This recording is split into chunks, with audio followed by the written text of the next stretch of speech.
pretty sick. Yeah, the new opening's really cool. These that two was haven't seen the new opening, Only chat, a miniature and they're both designer gawking of over it. no small It's renown awesome. nowadays. Mm-hmm. I'm a heavy metal painter Hello, and golden demon. I'm Logan. He's my go-to guy. This I is- mention him all the I'm time. Josh, I'm like, this here's is a smart Jace. tip. Guess who Oh, taught me that? wait. It was Keith. No, I'm Jace. That's And Josh. so they made me Um, Gus Eternal. so- they painted it in the colors. Big of, news, we've got Hallowed all kinds of Knights, new stuff that's which come is out my, over the my course of the workday today host of that we're going to choice. be going over. So and he sits just every wanted to get single the day since introduction that day, going. he sat on my desk and getting We're gonna He's try and shoot to end the stream about absolutely 3:45. You painted him, wasn't Keith? You'll have Yeah, the so it's the best painting I've done on my Yu-Gi-Oh! own by Super a long Show. way. And then starting Keith at goes 4. and says, like, oh, I've forgotten how to paint. I've not painted a miniature in like 10 Drew years," looked at me and he something shook like his that. head It's because like, I did that really bad. But alright. yeah, you'll have So, that don't at show it to 4 Brad, o'clock. it's So we're gonna just try and awesome. shut this down I around would show it to Brad. 3:45. Logan, can you bring him closer to the I screen mean, so we I can see his can face? try. I see these two over there on the Oh, other yeah, side of there the we go.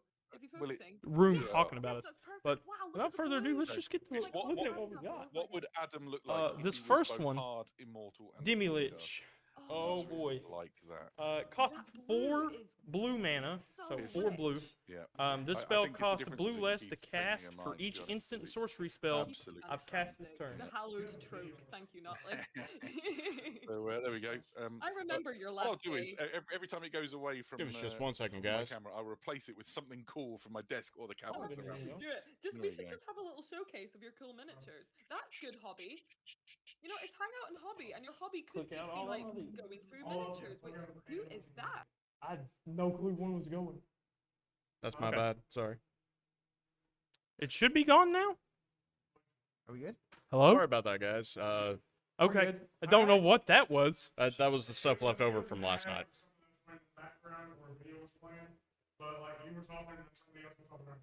Oh, was it not safe for work? Was it not safe for work? But yeah, Demi Lich cost blue less for each instant and sorcery spell you've cast this turn. That's actually going to be really good for the new Jeskai deck. Me and Kelly built the other day. Whenever it attacks, it exiles up to 1 target instant or sorcery card from your graveyard, copy it, and you may cast the copy. You may cast Demi Lich from your graveyard by exiling 4 instant and or sorcery cards from your graveyard, in addition to paying its other cost. And Probably it's gonna be- a 4/3. Probably going to be really good in that new sorcerer class, right? Yeah, no, it is a skeleton wizard, so it does have the wizard tribal stuff, especially when you move into modern and historic with like Wizard's Lightning, Wizard's Retort, some of those kind of things that are allowed in historic. But yeah, no, Demi Lich just seems good for anything that's like a spells matters kind of deck. You're just playing as many spells per turn as you want. And then one that caught Josh's eye out right off the bat was Old Gnawbone, So the green dragon. I've been keeping up with this stuff as it comes out. This is my first chance getting to look today, and it just makes me super happy to see all these name dragons getting thrown out. You know, we knew Icing Death was coming. It caught me by surprise to see Ebon Death, so I started wondering who else we were going to see. And now we have Old Gnawbone. Oh my god. I have never really been super big about green, but I'll tell you right now, between him, like Eliwig, and then the Tarask, I want to play me some green. Yeah. Absolutely. No, Gnawbone having the ability that whenever something deals damage to like make a treasure token, green already ramps hard enough.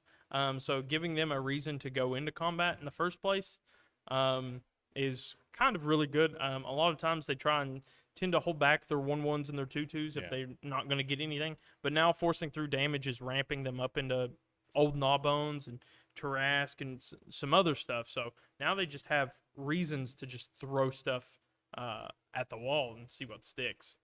Moving on down. Yeah, no, we got Dancing Sword, the Wizard's Spellbook, Ebon Death, Zorn, a bunch of new cards just like right here. Delina's new. Instrument of the Bards is new. So where do we want to start with this row of stuff?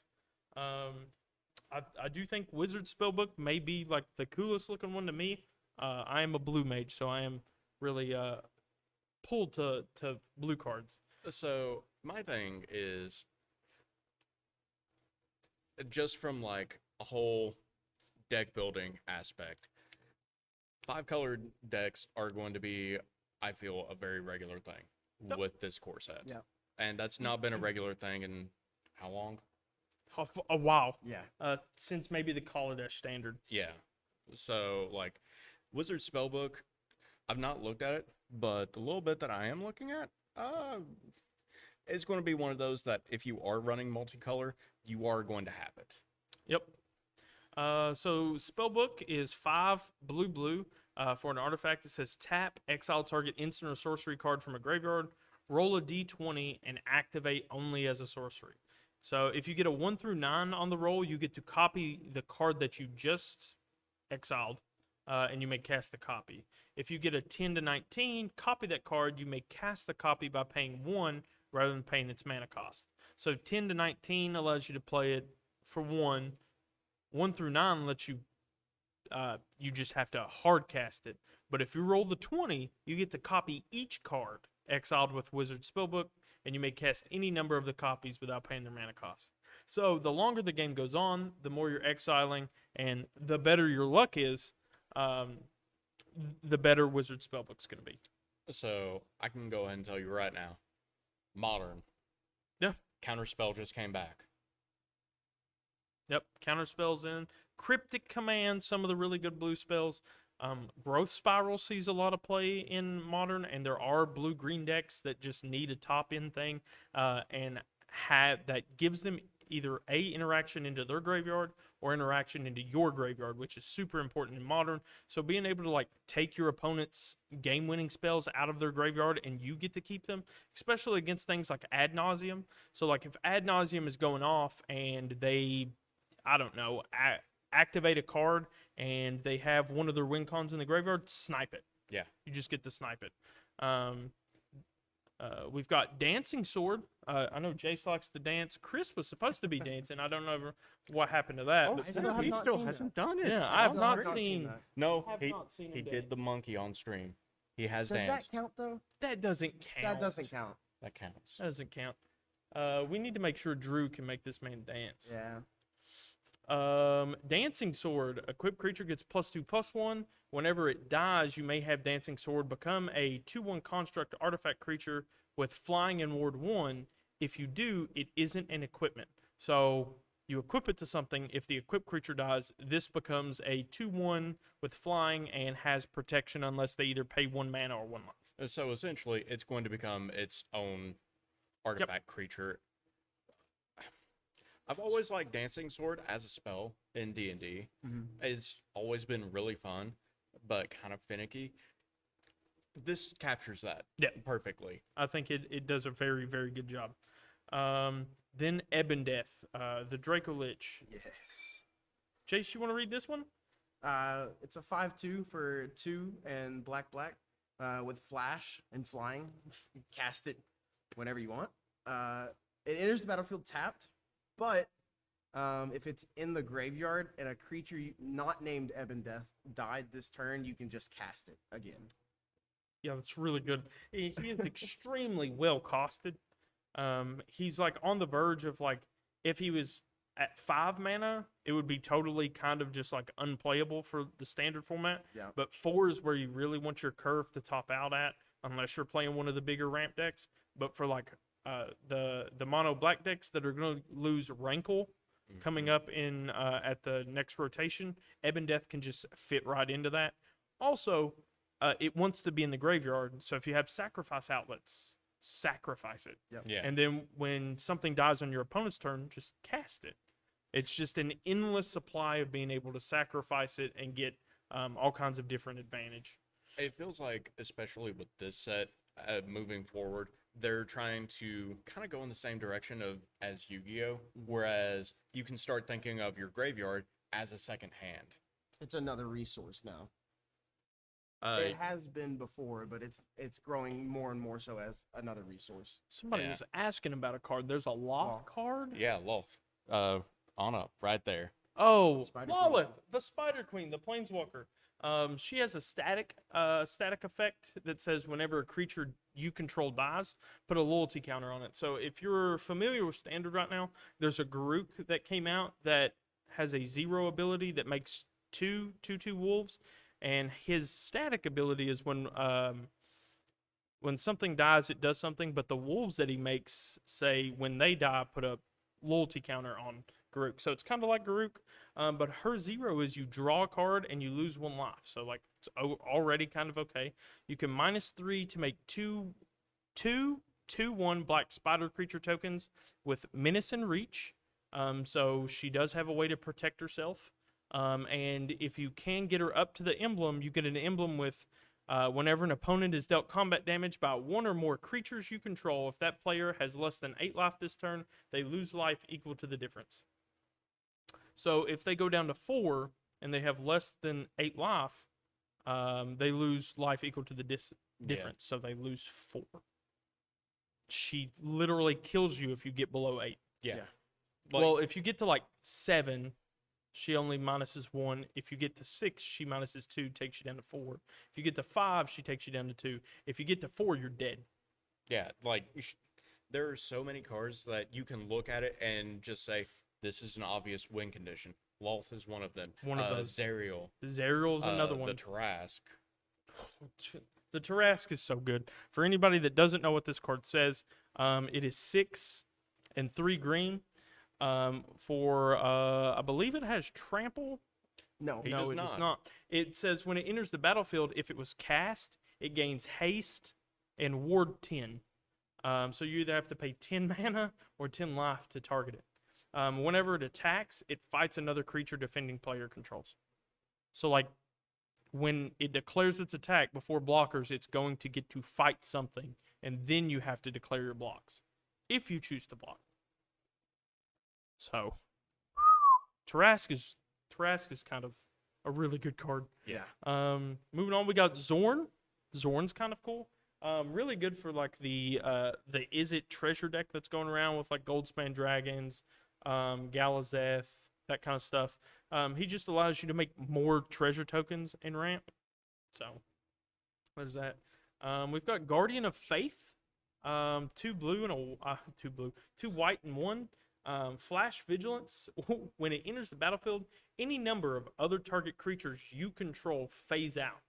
I believe this may be the first time we are seeing phase out come back into Standard since forever. Since it was introduced. Yeah, since phase out was introduced. It has come back into Modern with like Teferi's Protection. It has been reprinted back into Commander But with in these other Standard. staples like that. But yeah, in Standard we don't have anything like it, and this is it. Well, like the Teferi like Planeswalker that came out, that's like the 4-drop that had like the 19 different artworks. It had phase out, but like this is the first like non-Teferi card to have it. Yeah. Yeah. And for those of you who doesn't know what phase out means, treat them and anything attached to them as though they don't exist until their controller's next turn. So they're on the battlefield. You can physically see them, but they're just not there. It's as if they're removed from the game. It's as if they're removed from play, but everything that they have, like +1/+1 counters, all that stuff, stays attached to them and enters back with them. They also don't enter the battlefield. It does not cause enter the battlefield triggers to trigger. They just reappear. Yeah. They're not entering the battlefield. And they're not that's- treated as if they're exiled or anything either. So they can't touch anything that wasn't in exile. It's like you just like took them away and then they just were brought back. It's really, really weird. And that's kind of a reason why it hadn't been here, is just because like the headaches that it causes. Yeah. But with Arena, it makes it a lot easier. Mhm. Then we got, I'm going to butcher this. Is this Yuan T. Mollison? I don't know. Malison, yeah. Yonti Malison. Yeah. So tell me about this man. So he's a snake man. Snake boy. Snake rogue. 1 colorless, 1 blue. Can't be blocked as long as it's attacking alone. So for literally anyone that is running just like little plink decks, this is going to be a big one. And then of course, when he deals combat damage to a player, venture into the dungeon. Yeah, so Kelly, if you are watching Kelly, unfortunately, we have another rogue that we get to deal with. This one also can't be blocked if it's attacking alone. So we're going to be dealing with it. Not to mention, it's a 2-drop 2/1. It's just in their curve. They can just play it. Plus, it allows them to play the dungeon cards, which, as we went over on Wednesday, some of them are kind of broken once they start getting rolling. Oh, But, yeah. then we got white right next to it. Black and 1 zombie soldier for a 3/2. It enters the battlefield tapped, and it has an ability called Life Drain. Whenever a creature is dealt damage by white, this turn dies. Create a tapped 2/2 black zombie creature token and exile that card. Your first time ever being on stream, not in person, was playing a black-white life gain deck. Do you remember? Yes, and it we was. countered everything. Yes. Kind of feels like you would want that. Yeah, absolutely. It's a 3/2. It's costed. It's very aggressive. It enters the battlefield tapped, but you don't really care. It basically just, if it didn't have haste, you weren't going to do anything with it anyway. Yeah. It just can't block. But if it does kill something and you can make it bigger with like a Knight of the Ebon Legion, you just get to start making 2/2s. Moving on, we got Delina, the Wild Mage. I'm excited for this one. She is a 3 and a red legendary creature elf shaman, 3/2. Whenever she attacks, choose target creature you control, then roll a d20. If you get a 1 to 14, create a tapped and attacking token that's a copy of the creature. So, Tarask, you could create a Tarask. If it's not legendary, and it has exile this creature at the end of combat. If you roll a 15 to a 20, create one of those tokens and roll again. So there is a chance that you could just keep rolling high and just like your opponent just dies, depending on what you're making stuff of. But the tokens enter the battlefield, so if they have enter the battlefield triggers, or you have stuff that has enter the battlefield triggers, they're all going to go off. So, like, if you have something that says when a creature enters the battlefield, put a +1/+1 on everything. If you just keep rolling 15s, you're going to get to buff everything.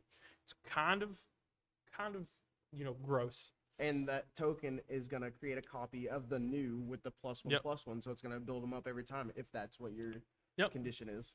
Then we've got, I believe that's Chris's instrument, right? Is that Chris? No, that's not Chris. And a similar type of instrument. So in D&D, there are wondrous artifacts that are just a set of instruments. Yep. There's essentially meant to eventually be brought together to make like a single troop Okay. for bards. What Chris had is a Foclican Bandor. Imagine, if you will, like a base, but it's, a loot. Okay. So it's like super huge, but you had Tiny Dwarf Man playing it. Yep. Oh, That's Tiny what Dwarf that is. Man. In this case, I don't remember the exact name of that harp, but it is in the Dungeon Master's Guide. I hope that we get to see those instruments. I really hope so, but with them just kind of having this bland instrument of the bards, I don't really see it happening unless it's some kind of like theme deck thing they do, which would be entirely possible. It's not outside their scope. So it says, at the beginning of your upkeep, you may put a harmony counter on instrument of the bards.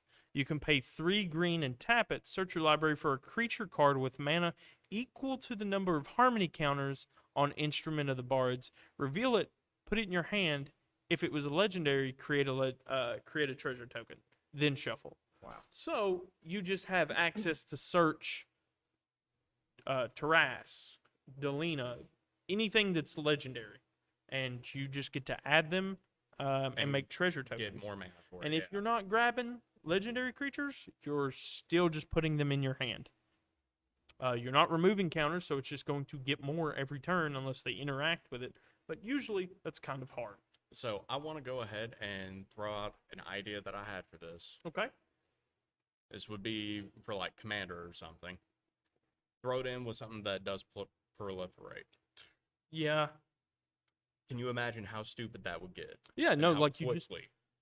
So there's a reason why, like, the Imperial Recruiter and these other cards that got creatures with CMC X or stuff from your deck were so expensive for a long time. It's compared to Yu-Gi-Oh, where Yu-Gi-Oh you're able to just like activate reinforcement of the army, grab a warrior or whatever, and you have ways to constantly get in and out of your deck. Magic, you don't have that. Yeah. Magic, you get to draw a lot more cards. Yu-Gi-Oh, you don't, but that's supplemented by being able to search for them. So having searchable things like all of the demonic tutors, anything that tutors stuff from your deck to your hand has always been extremely good, extremely viable, no matter what it is. This is a 1 mana. You get to do it as long as you can pay the mana for it, and it gets more and more every turn. Like it just can eventually get everything in your deck. If you only run like CMC 3 or less stuff, once you get to turn 4, you now are able to search every creature in your deck whenever you want. Mm-hmm. It's wild. Now we do have this little man right here, but I don't know what it is. Have you seen this before? I've not actually looked at it. I don't think Like- I've seen it either. It is Oswald Fiddlebender. So guys, if you don't know, I love gnomes because of how stupid their names can be. In the Dragonlance setting, a gnome's name can be anywhere from 1 book long to a library shelf long. Mm-hmm. And it's always super crazy stuff like that. Now, given that's specifically in Dragonlance, but in general, like Fiddlebender, how did he wind up bending a fiddle? I have no clue. Hello, So- Panda. Hey, buddy. Also, just saw. I hadn't been looking at this screen. I looked over at this screen. JT was in here asking if this was the Star Trek stream. It may be a Star Trek stream one day if Wizards makes a Star Trek set. Apparently, getting everyone got Warhammer. confused because There was a Gundam throwout as well. Yeah. Yep. It's 1 and a white for a gnome artificer.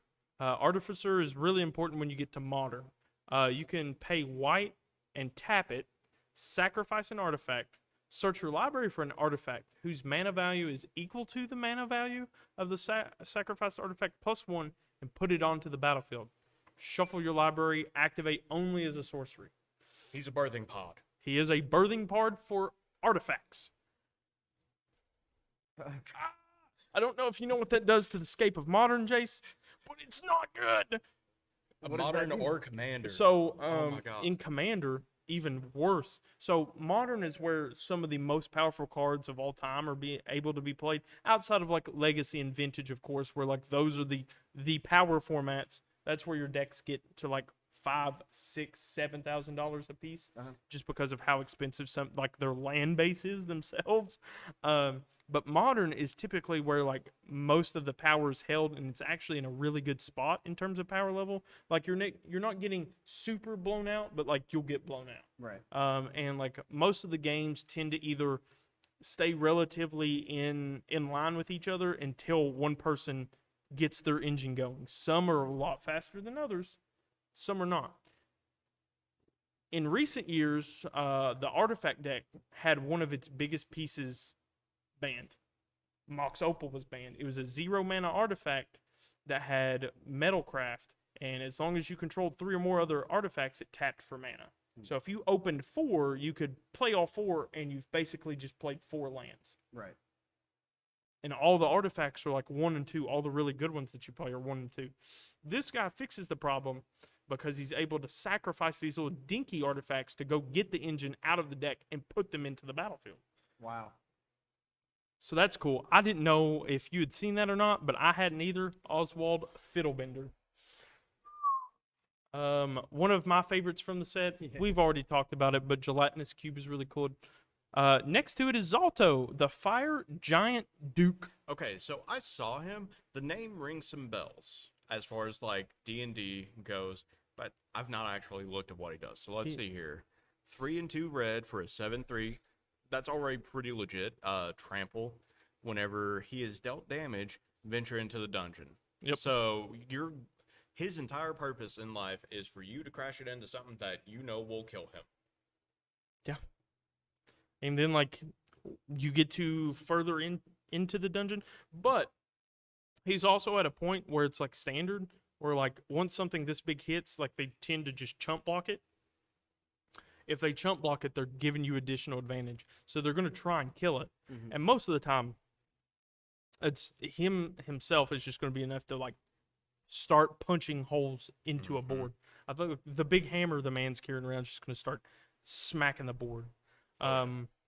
We've got a little shout out to JT. We got the Frog Hemoth over here. It's the 5-drop. It's 3 green for a creature frog horror with trample and haste. Whenever it deals combat damage to a player, exile up to that many target cards from their graveyard. Put a +1/+1 counter on it for each creature card exiled this way. You gain 1 life for each non-creature card exiled this way. So you're plussing no matter what. You are going to get something no matter what, and there's a specific card this reminds me of, and it's that card on steroids, and that's Scavenging Ooze. Yeah.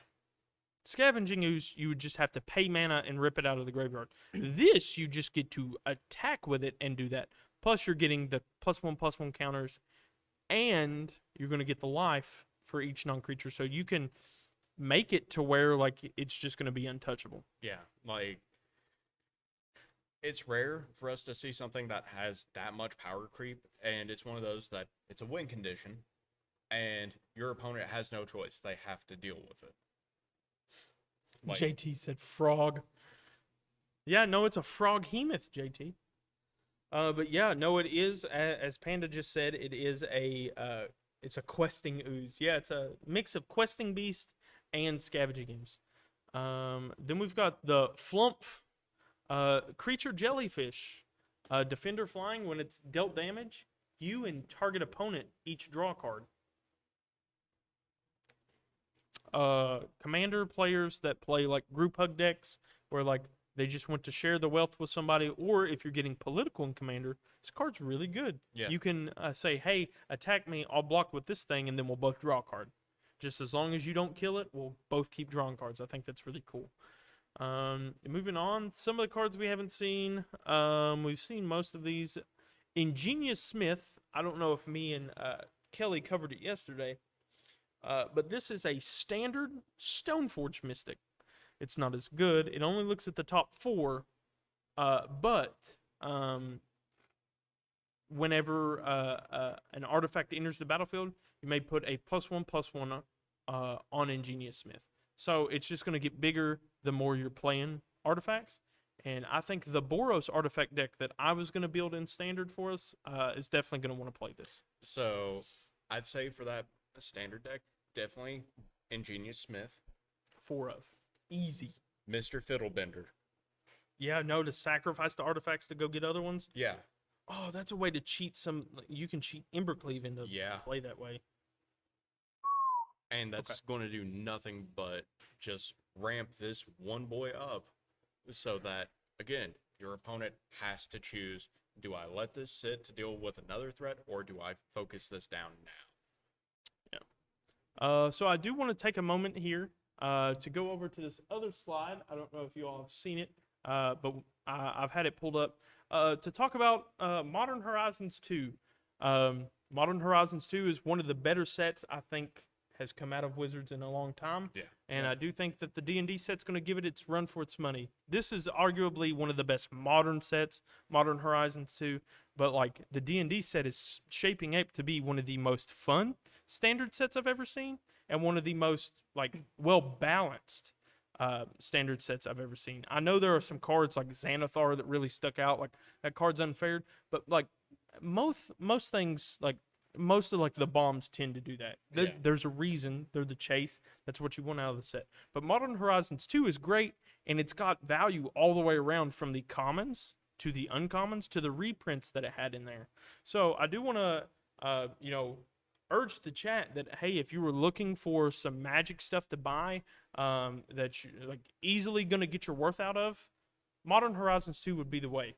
And I do want to tell them that if they order it right now, I'll have Chris go and get them. I'll have Chris go pull them, and we'll open them on stream.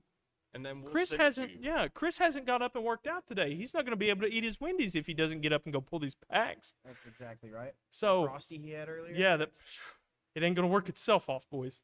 So chat, if you guys do want to get some Modern Horizons 2 and have it open on stream, by all means, I'll do it. we'll do it. We'll have Chris go do it.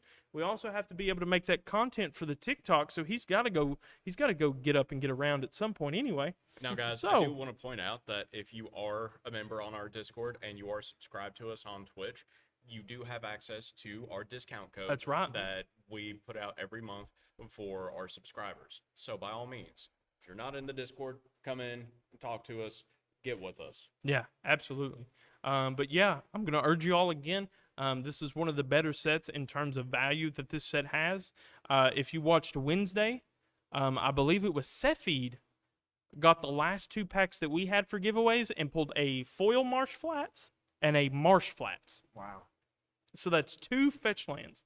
And like the foil Marsh Flats is like, Money. yeah, 30, 40 bucks. Easy at the lowest. Well, And the easy. non-foil's the same price. Yeah, it's still like 20, 30 bucks. Yeah, no, it was wild. So really, like, these have all the fetch lands in them. You have Cauldron Complete. You have all kinds of stuff. I see Panda just put in an order for singles. Panda, hurry up, buy some of these packs. But yeah, Bust them for you. yeah, we will. So if you all do end up buying some while we're here today, make sure you use the Discord code if you have access to that. And then once you do, whisper us, and we'll get that order code, and we'll go have Chris pull it. Chris is looking over here at me. He's shaking his head. He's acting like I'm the worst person in the world, having him get up and work that Frosty off. But back to the set. Jace, I'll let you take this next one. It's the Power of Persuasion. This blue one right here. We haven't Sure. seen it yet. It's 2 and a blue. Sorcery. Choose target creature an opponent controls, then roll a d20. 1 through 9, you return it to its owner's hand. 10 to 19, its owner puts it on the top or bottom of their library. And then if you get a 20, you gain control of it until the end of your next turn. That is a very red-esque effect. All like the steal a creature have usually been red. Now blue has access to it. So I can already see this being one of those things that you're forcing a hard choice on your opponent, because if you're running blue-black control, we know you're going to run Xanathar. Yep. So, are you going to make them choose, do I go ahead and put this back on top of my deck and have to re-hardcast something Yep. and miss out on getting whatever is coming next? Or do I go ahead and put it on bottom? Yeah, make him run around the warehouse. You won't make him do it. Hey, Do it. I'll show you what else we got going on. We got deal of the day. We got some Yu-Gi-Oh stuffs on. So buy them all. We've actually got the blue-white pre-built, like the standard deck. It's actually really good. And as a blue-white control fan, I've always been a fan of blue-white, and it's got Dream Trawler on the front. That's my baby girl. We still got the battle styles for $2.99. If any of you all watch the Poke Shop, oh my goodness, Watson made out like a madman That's a crazy price. for packs for $2.99. Yeah, if you guys want to buy any of this, we'll open it up. Even if it's these Teenage Mutant Ninja Turtle things, we'll still do it. That's the gravity feel fall The miniatures. the yeah, miniatures. gravity feed. And then you've got some 4s and 5. No, those are just one case. Yep. But we do have one case. But yeah, these are our deals of the day. So if any of you are going and wanting to buy any of this, please do it. And if you can do it in a timely manner, we'll have Chris go and get it. Absolutely. We'll bring it in here and we'll open it up. But then we've got the Warlock class. So we've got all the classes. We scrolled down and looked a little bit. We do have all the classes, or at least most of them Yeah. that I know of. From D&D. Yeah.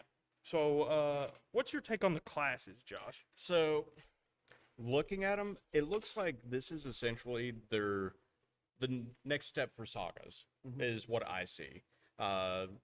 The only difference is, instead of like how sagas just progress naturally on their own, and then once they're done, you get rid of them, the classes stay, and it reminds me of the old level up mechanic. Yep.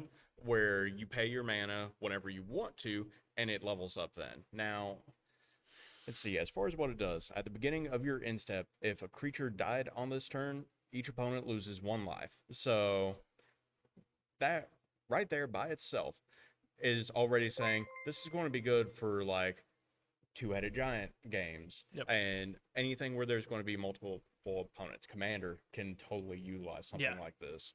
Level 2, I think it says 1 and a black. Yep. When this class becomes level 2, look at the top 3 cards of your library, put one of them into your hand, and the rest into your graveyard.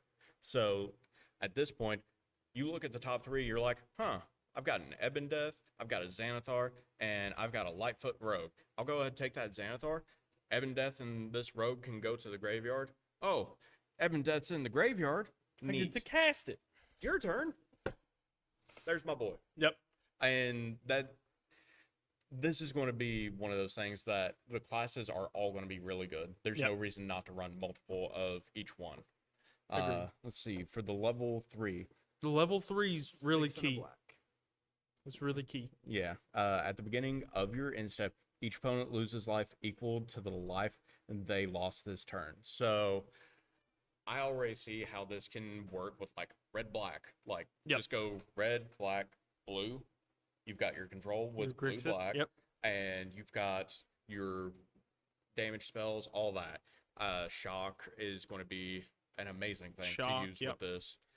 And you're just doubling down on the damage they take. Oh, you're also running Lolth. She forces you Yeah. to lose life. Yep. In the difference of what you deal. That's game. Yep. No. Warlock class alongside the emblem for Loth is just kind of like that's it. Like there's not any more to the game. The game is ended. There's our little turn 2 WinCon machine right here. This little boy. I love that boy. He's really good. But on this other side, we do have Moonblessed Cleric. There's an effect called Divine Intervention. All right. When it enters the battlefield, you may search your library for an enchantment card, reveal it, then shuffle it, and then put that card on top. So it's a tutor for enchantments, which is really key because they don't have a lot. They have, like, Idyllic Tutor just got reprinted, but this is Idyllic Tutor that's a 3/2 for 3. So, like, Idyllic Tutor was already 3 mana for an instant.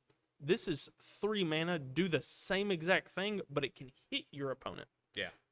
And it's an uncommon, so I do think that will probably be a commander staple. Now, given there's not a whole lot of really good enchantments in standard, there are, but they'll rotate out. The thing is, Yeah.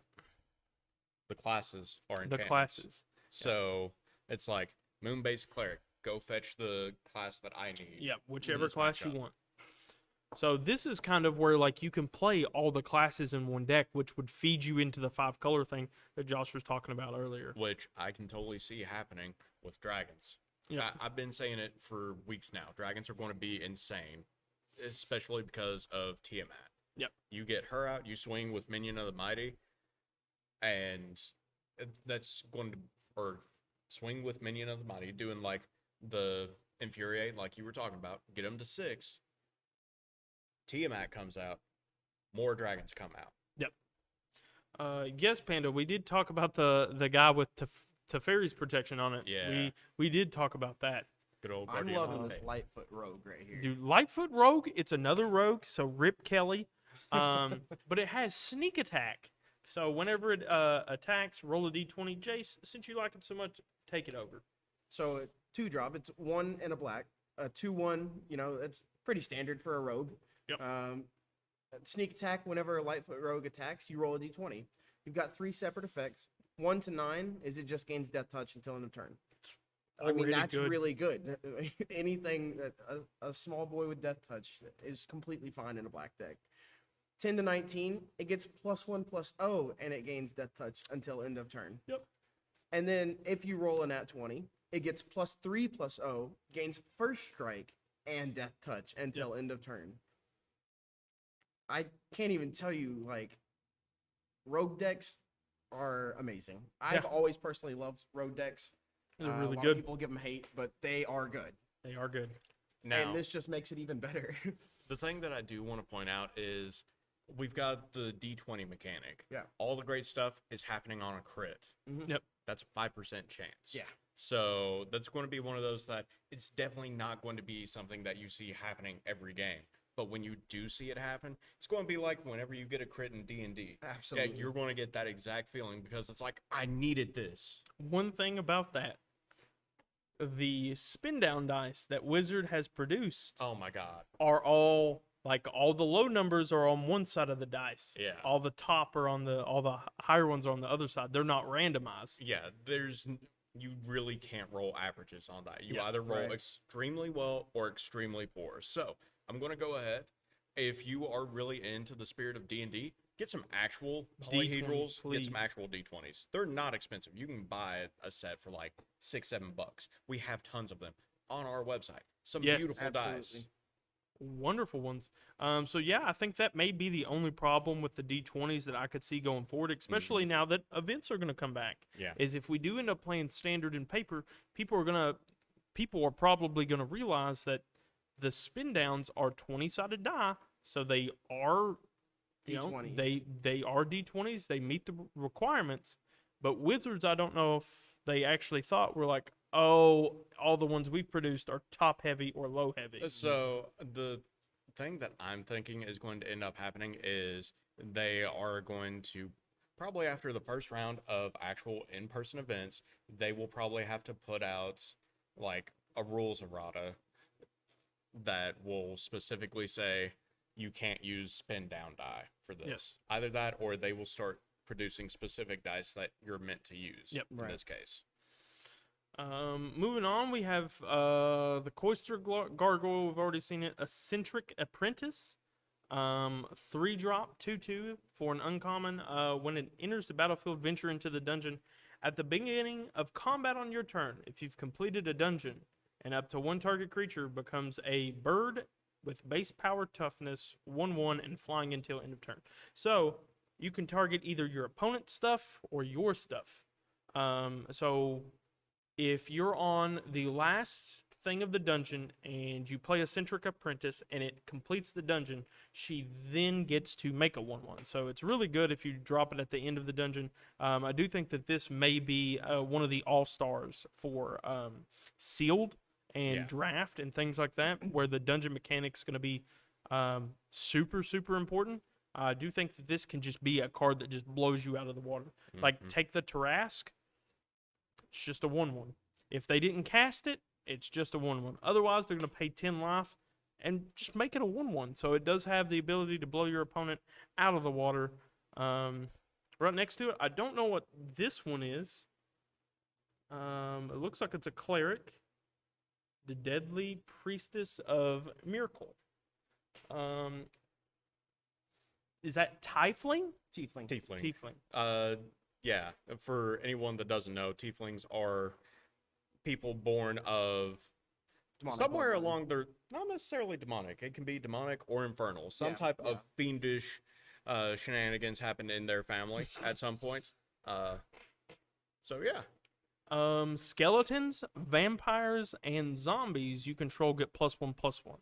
At the beginning of your end step, if a creature died this turn, you may pay 1. If you do, create a 1/1 black skeleton creature token. It's kind of good. It reminds me a lot of Kalidas, Trader of Get. Yeah. That was from the Battle for Zendikar, Oath of the Gatewatch block. There's actually a thesaurus here that shows you some of the cards related to it. Master, Trinketer, Maja, and Imperious Perfect. But I do think that Kalidas, Trader of Get was a 4-drop. It was a 3/4, and it made 2/2 black zombies. This makes a 1/1, but it's buffing them to make them 2/2s. I could definitely see this being paired with the Draco Lich. Yeah. Because whenever a creature dies, you can summon the Draco Lich and you create this little 1/1 or 2/2 once. He may be a skeleton dragon. He's a I zombie believe. dragon. Is he a zombie dragon? So he still gets the buff. He is a zombie dragon, so he becomes a 6/3. Holy moly. But then that Um, gives you a little cannon fodder that if your Draco Lich dies again, you throw in your cannon fodder and you get to bring him back. you've got Hulking Bugbear. It's just a 3-drop, 3/3 goblin with haste. now I want to go ahead and point something out. You meet in a tavern. I was just As a dungeon master, to me, these spells where it's like the you and you do whatever, something. Yep. those are just amazing. And honestly, all of them have really good effects. Yeah. Regardless of which one you pick. Wouldn't you just use a regular D20? But see, like that's the thing is when Wizards makes like pre-release kits or whatever, they come with a 20-sided spin down life die. That way, it starts at 20 and it just like order. spirals itself around until it All gets the way to to 1 at the one. end. So, And so it's not evenly displaced with high numbers being mixed in with the low numbers. It's literally high on one side of the die, low on the other. that's one of those things that tournament organizers, even before Wizards makes an official ruling, would have to take and just go ahead and say, use regular D20s, or, you Yep. really can't use this. But, so I've not had a chance to look at the Drider yet. This one? Yeah, the Drider, as it calls it. So let's see here. It's an elf spider. Yeah.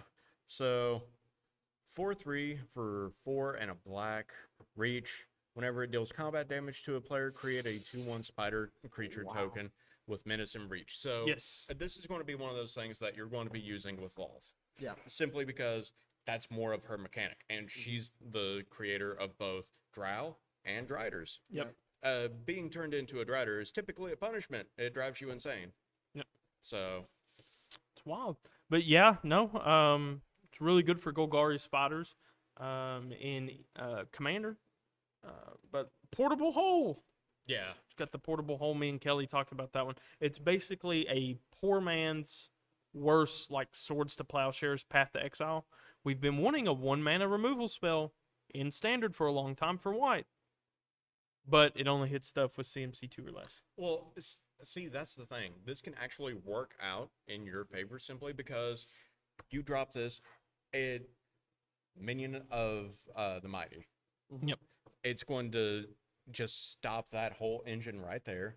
And whenever you are ready to deal with it, Fiddlebender, pop the hole to get whatever else you need. Yep. So, and by that point, you can typically deal with something like that. Here's the red dragon. This one's not as good as all the other ones. It really isn't, but that's kind of always been the It's thing with okay. red. It's a burn spell. Yeah. Tied in with a creature. Yeah, whenever it enters the battlefield, it just shoots everyone at the table for 4. Which is expected of red. Now, this being said, in standard, it's not good. No. But in Two-Headed Giant and Commander, where In there's going to be draft, multiple players Yeah. playing in the same game, that is where I feel he's going to shine. draft in these other formats, you now have a top curve bomb at uncommon, which normally you don't have. Like it's a 6-mana 4/4, and in draft 6-mana 4/4s, like you usually play 5 or 6 of those in your deck, just because like you're playing a 40 card deck, and you don't really have any coercive strategy unless you've drafted really well to what you're doing. So being able to have just like this killer thing that comes down on turn 6 in this really slow grindy format that just shoots your opponent for 4 and has flying, it's really good. Yeah. Now, what do you think this is before we go through it? It looks That- like a goblin. That is some kind of troll. Yeah. Poisonous troll. It is a troll. For 3 green, you roll a d20 die. Activate only if poisonous troll is in your graveyard. So if it's in the graveyard, That's activate when it. you roll. You can, if you get a 1 to 9, you put it on top of your library. If you get a 10 to 19, you put it into your hand. If you get a 20, you put it onto the battlefield tapped. So it's recycling anyway. Yeah, no. Any way that it rolls, you're getting it back. You really want to hit 10 to 20. Yeah. 1 to 9 just really doesn't do anything. It really hurts you more than it does anything else. But 10 to 20, it's okay. Now, if that was like green 1 for like a 3/2, that'd be insane. Yeah. It'd be a Yeah. mythic. But it just goes to show like how much costing has to do with these cards. Yeah. I was looking Oh, at where did next it to take that us? one. Yeah, it jumped us all the Oh, way it down. jumped us all the way down. Okay. next to that one. There's a red card called Critical Hit. Where'd it go? Yeah, critical hit. Where's it I at? think that's gonna be insane. You see a pair of goblins? Where's critical Find hit some at? prisoners. There it is. Right there. Yeah. So 1 and a red. and it's an instant. Target creature gains double strike until end of turn. And then when you roll, while this is in your graveyard, when you roll a natural 20, you get to return it to your hand. It's kind of dope. We've got like some more just like generics cards like Goblin Morningstar, Guild Thief, or just kind of some of these like just like pack fillers, essentially what they are. Nothing too You big. happen on a glade. What is this guy? What does this guy do? Wandering Bard. All right. So that's its name. It's Just a got another Dragon Bard. At the beginning of your end step, if a land enters the battlefield under your control this turn, venture into the dungeon. That's really good. Ramp is a very, very big thing in Standard. It's costed at 4 mana. They can play it on turn 3. And it's a 4/2. And you're just going to get this is going to see play in Standard. So this is basically just landfall, correct? It's landfall. Yeah. But it triggers during the end step. Right. So it doesn't go on the stack then. It's a mandatory trigger that happens during the end step Right. that starts the stack. So it allows stack play. That's really cool. Yeah, it's kind of really cool. I actually like that a lot. The Black Dragon, it has Acid Breath. I feel like the Black Dragon is probably going to be the best one out of all the generic named dragons. Out of just the generic ones. Especially at least for the chromatic, because we've seen the green, we've seen red, now black. Yep. We still haven't seen blue or white yet. I do think the blue one's going to tap something down for a turn, and I believe the white one's just going to gain you life. Going Right, off how counters. just going off of how like the Black Dragons gave -1/-1, the green one buffed it for the turn, the red one deals damage. The blue ones usually tend to tap. It would just be like Icefall Regent was the dragon during Yeah. Dragons that taps something down. I have a feeling that's what it would be. But Black Dragon is just a removal spell and a creature at the same time. So being costed for 7 seems kind of high, but you're basically getting 2 spells out of 1. And keep in mind, again, if you're running dragons, you're running Tiamat. Yep. Mhm. His effect is going to proc Yeah, Tiamat's whenever gonna. she Yep. brings him in. Yep. Tiamat will fetch out all of your dragons. Planar Ally. Flying whenever it attacks, venture into the dungeon. It's a 5-drop 3/3. Now we're starting to see a lot of the stuff come in where it's like we're getting most of the dungeon support. Yeah. At first, the first couple of days, we didn't have a lot of the dungeon support. We had the dungeons revealed, but a lot of the cards weren't saying venture into the dungeon. Now we're starting to see all of those. You have your looter of the set. Most sets always have some kind of creature that either discards you a card and draws you a card in some way, form, or fashion. This one allows you to roll D20s to do it. Most of these we've already seen going down through here. Me and Kelly already looked at this one. Half Elf Monk. Vigilance and Stunning Strike. You can pay 2, tap target creature. It's kind of cool.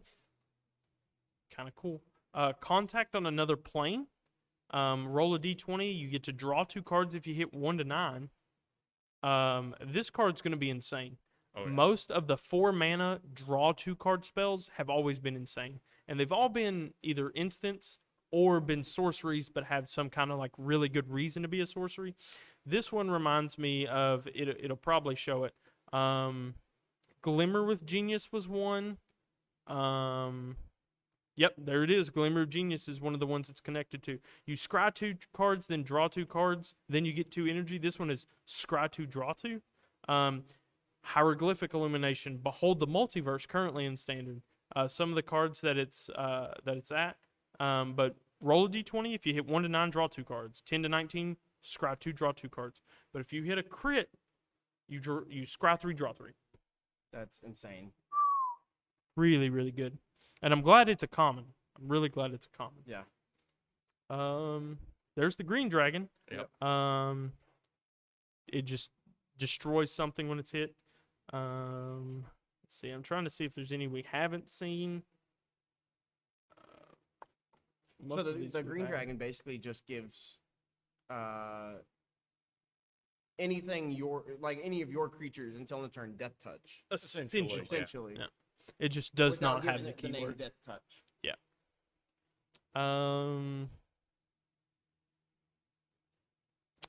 Most of these we've already seen, or they're just not jumping off the page to me. But that goes to say we've seen a lot of stuff, and we're starting to get a lot of the commons and uncommons, the filler stuff. There's our duress for the typically, because it's Okay. like, I wish the Tarask was not here. The monkey's paw is, it just goes someplace else with a normal wish. But with a true wish, it's just like, gone. gone. Okay. But one of the cards in it is death. You Now, just the die? death card, no. You don't just die. It summons death, Oh, as in the Reaper, That follows you around. until either you kill it or it kills you. Now, Eternal battle. in second edition, the game that I played in, the guy that had it just kept offering it to everyone. The thing is, after you draw your card, the card goes back and it just magically shuffles on its own. The death card got pulled 10 times. So me, as a drow paladin, Oh my. multi-class with barbarian, got to duke it out with death every single time because I was literally the only one that could handle it. that's insane. One of the worst things that you can pull is eternal imprisonment. Your soul is eternally imprisoned in some faraway just crystal floating in space. Well, hopefully, this deck of many things doesn't do it to us. It seems to just be all good things on this card. Like you pay 2, roll a d20, and subtract the number from cards in your hand. If the result is 0 or less, you discard your entire hand. So that's the bad one. 1 to 9, you return a card at random from your graveyard to your hand, which isn't bad. 10 to 19, you draw 2 cards. And 20, you put a creature card from any graveyard onto the battlefield under your control. When that creature dies, its owner loses the game. So you can take something out of your opponent's graveyard, sack it, and they lost. That's kind of dope. Yeah. I don't see that sticking around very long. I'm Well, gonna pay so 2, the thing roll it. is, I don't see this card really getting used. Because the thing is, what you roll is conditional based on what That's you true, have in it's your a hand. critical. And you have to have nothing in hand and crit. Yeah. There are too many stipulations to ever see this card be banned in any setting. In fact, I see this being like a bulk mythic, as much as I hate to say it. Like, from a collector's point of view, I want one to have because it's really boy. cool. I'm But going Hellbent, which is an actual magic, like an actual magic like effect. Hellbent. yep, it was so- from Old Ravnica. It was old rabbit. I think it was the Introduced in first one. Dissension. Yeah. You get effects based on having no cards in your hand. Yep. You're going hellbent. You're playing them all trying to get there. So that was exclusive to Rakdos cards the back in red, the black original decks, yeah. Ravnica. Gotcha. one we've seen before, and they let it out in Throne of Eldraine, and I'm so sad because they let the monkey paw out in Throne of Eldraine 2, which was Wishclaw's Talisman. Mhm. You wish, but your opponent wishes with you. Yeah. But Bag of Holding is now an uncommon. So whenever you discard a card, exile a card from your graveyard. Whenever you discard a card, exile that card from your graveyard. Pay 2, draw a card, tap it, and then discard a card. You can pay 4, tap it, sacrifice it, return all cards exiled with it to their owner's hands. Oh wow. Then we've seen Dungeon Map, we've seen Hama Pashar, we've seen 50 Feet of Rope, Mimic, Spike Trap. Now we've got the lands. Me and Kelly looked at it. The blue one's probably the best one. The next best one, I think, in my opinion, would be Den of Bugbear, just because Yeah. it's 2 creatures and one of them sticks around forever. Yeah. But all the basics have flavor text. Now, me as a DM, I'm totally digging these simply because this is the kind of stuff that your DM is going to say. Yeah. So like this mountain says, you meant to simply rest in a Huddlestone, but the miners have told you stories of whispers in the dark below. In crystal-studded waters far below the surface, you've discovered an incubating egg of a mysterious origin. It looks like a dragon. Now, if I'm not mistaken, these are taken from campaign books. Are they not? A lot of At them least some are. of them, yeah. A lot of them are actually taken from like old first and second edition books, like the actual adventure modules themselves, and it's the stuff that you're supposed to say to the players. Like that swamp right there. As you trudge through the sewers of sewers. Baldur's Gate, it dawns on you. Where are the rats? Where are they? Where are the rats? They're running. There's demons in Baldur's Gate. Ah! You've entered in deep into the heart of the mountain to determine what can calm its quaking rage. I do think that this is my favorite art forest. The one That's that's got fair. the big castle in the background. Yeah. As the sun reaches its zenith on the day of the solstice, a castle shimmers into view on the hilltop, just as the ancient text predicted. That's really cool. I do like the boats. Yeah. And I do like this plains. Yeah. Now the mountains, I'm not a really big red fan myself, so I could just care less about what mountains we're gonna run. But yeah, no, the swamps are pretty cool. This one's probably the best one. You expected to meet a hostile drow in this ancient ruin, but they fled long ago. What darkness could have driven them out? I Wow. don't know. What is Mind that players. plains right there on the left? Venturing beneath the desert sands, you've discovered an alien power pulsing with inconceivable energy. That's Who, really who cool. is it that says inconceivable? It's from The Princess Bride. Yeah. Inconceivable. Inconceivable. But Jace, these are the dungeons. These I have not seen yet.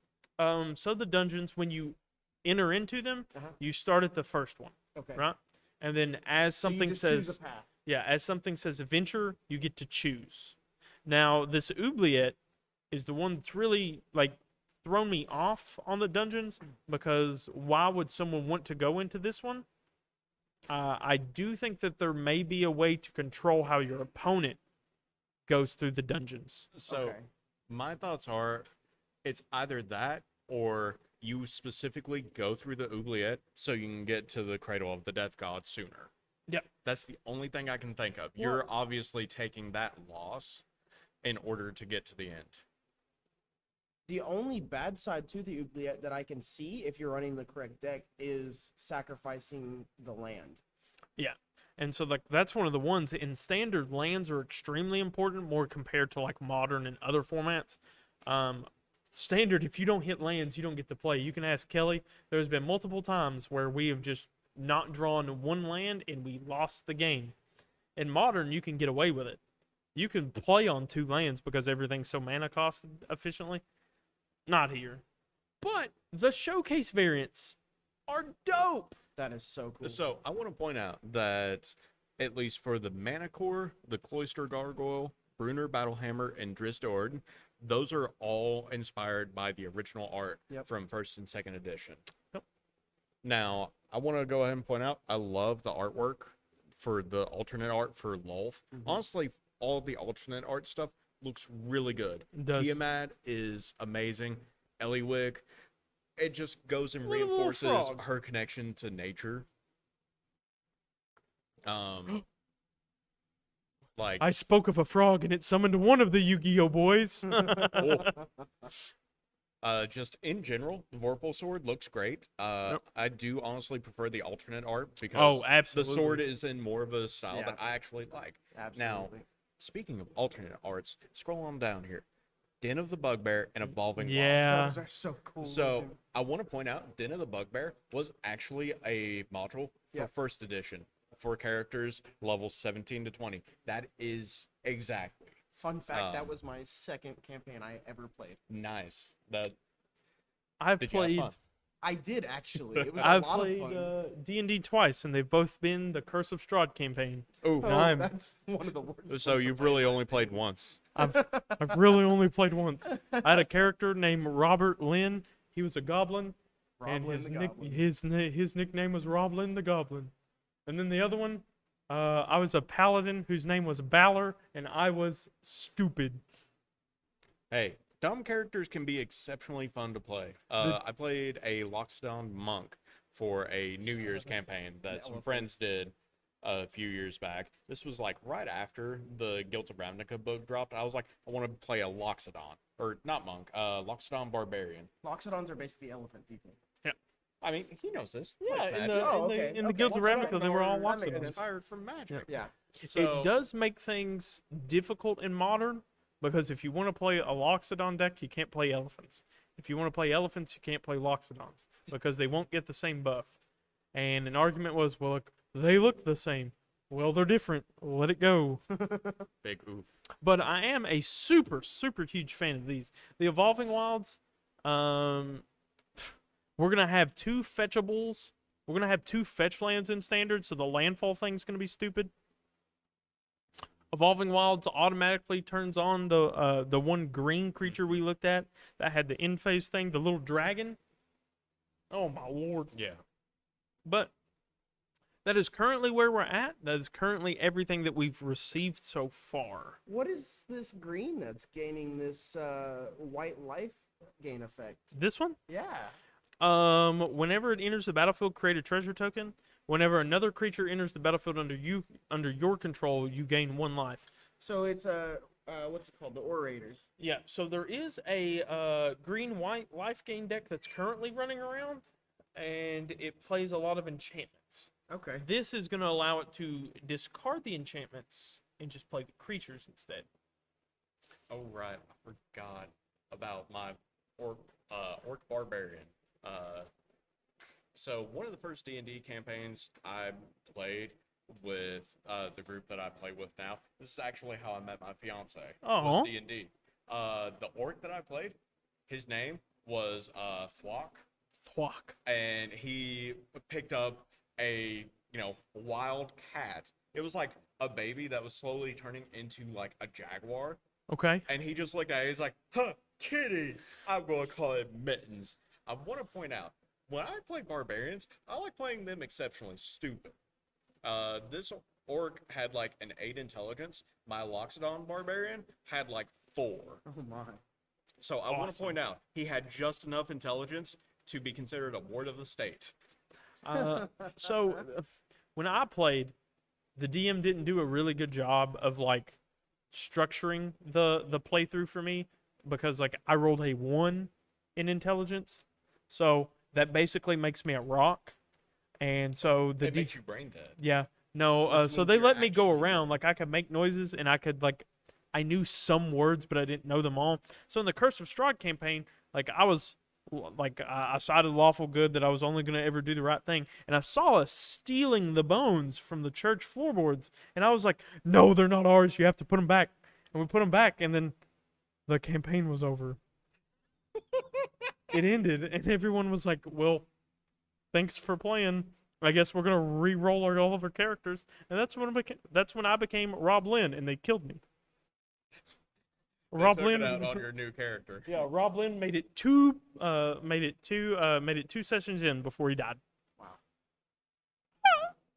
People Big are oof. always mean to me, but I do really like the set. I like how it's fledged out. I do want to see more of these. Oh yes. Yeah. That's More super of cool. these. I wish Tasha's Hideous Laughter had an alternate art. It may still have an We- alternate art that we've not seen. yet. Yeah. So what is Tasha? Is that a dragon? Is it? What is Oh, it? that thing? No, is that is that? what's called a Bahir. They are magical abominations. They have like 8 legs. It's like a centipede and a dragon had a baby, kind of. yeah. Kind of. But they're like actually intelligent creatures. More intelligent than a regular. Now, I monster. want to point out the thing that's made it laugh there is a bard. Tasha was a very powerful, or was she a wizard? She was a very powerful wizard, and one of the spells that she created was called Tasha's Hideous Laughter, and it was supposed to make something laugh itself to death. Oh, Well, outside of lore, it's a bard exclusive spell.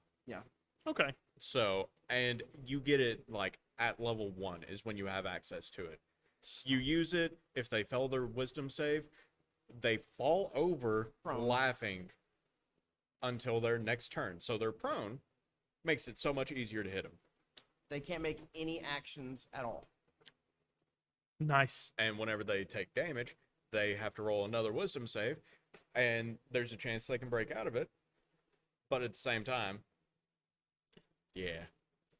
Well, I do want to. We'll just start kind of winding this down. I will let Kelly know that there's a card called Demi Lich. There's a card called Demi Lich. It is 4 blue, right? So blue, blue, blue, blue, for a 4/3. It costs blue less for each instant and sorcery you've cast this turn. So if you cast 4, you can play him for free, and he'll just keep coming back. So the stupid thing is, if you have multiple of this boy in your hand and you do that, yep. They're not legendary. And here's where it gets stupid, is because each one is its own instance of what it does. Yep. So I cast shock, each one copies it. Yep. It's not like Yu-Gi-Oh where you have a hard once per turn. These you can just cast whatever you want once per turn.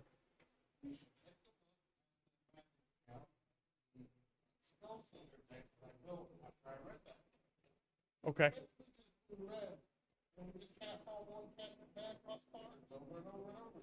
Did you see the 3-drop Zorn guy that makes additional treasures? Yeah, that's kind of cool. The Wizard spellbook. Oh, it's kind of insane. But yeah, no, we are kind of running close. The other Magic Boy, the Frogman, should be in here in just a moment. So we'll start winding this down. I do want to take everybody back over here for a moment and let you know that we still have these Deal of the Days going on. We've got some Yu-Gi-Oh stuff, so if you buy some Yu-Gi-Oh stuff during the next stream, please let us know. We've got the pre-con, like, standard constructed deck that they've got. All of them are really good. Me and Kelly actually took a red-white one and went like 6-1, or it was like we won. We made it all the way to the end of the thing with only 1 loss out of one of the pre-constructed decks that they have, that's already on the arena account. So they are really good. They are that's something standard you don't playable. see often is pre-con decks just being that good in general. The last time I remember seeing pre-cons be that good was back during the Scars block. Yeah, with they New were Phyrexia. Wow. And then, as you all saw when we were on the Poke Shop, we have the $2.99 Battle Styles packs. Which You can make. Oh, here's the Frogman. We have these $2.99 packs. Watson made out like an absolute maniac. Yeah, he bought 10 on camera, brought them over. We opened them, won 2 more in a giveaway, and pulled more than like $30-$40 in stuff. Yeah. Then we Made have his the money back and then some already. yeah. Then we have the Gravity Feed Ninja Turtles Hero Clicks, and we have some colored 1Ks. So we have black, red, green, yellow, blue. Maybe we may have a white. I'm not sure. No, it's just those 5. It's right just the colored ones. Okay. Well, that's all I've got for you. We're gonna pause it up real quick and get everything assembled up for JT so he can play this there. The Yu-Gi-Oh cards. Super Show. So he's holding a Pepsi that's frozen. If you open it and it freezes, I'm gonna. Where'd you get that? It came from the vending machine. Yeah, that's what I don't understand. It's got frost. Well, on it. everyone, thank you for tuning in today. Make sure that you stay tuned for JT and Mark. Hopefully, they're going to be playing some more Laundry Dragon action. All right. But as for me, that's it for me for the day. I will see you all on Wednesday. This is Jace. Jace, do you have anything you want to say before you go goodbye? This was my first look at the new D&D set, and I am in love. Because I've played Magic for a long time, and I played D&D for a long time, and it merges the two together. I just love the references with the names to, spells, classes, it's really cool. The cards are really cool, so I'm excited for this. I really am. And then that just leaves you. Got anything you want to say? I mean, as the resident dungeon master, this set tickles my fancy, and I'm coming back to play Magic after years of not playing it, so I'm going to get stomped a lot. But you know what? I see this set being some of the most fun I've had in a long time. With your face, just lean over. they get the big clip of the nose. But everyone, that has been it for us. And JT's looking at the camera now. But yeah, we've got JT coming up with the Yu-Gi-Oh! Super Show. Yeah, I don't think we've got anything else. So I hope you all have a wonderful rest of your day. Have a good one.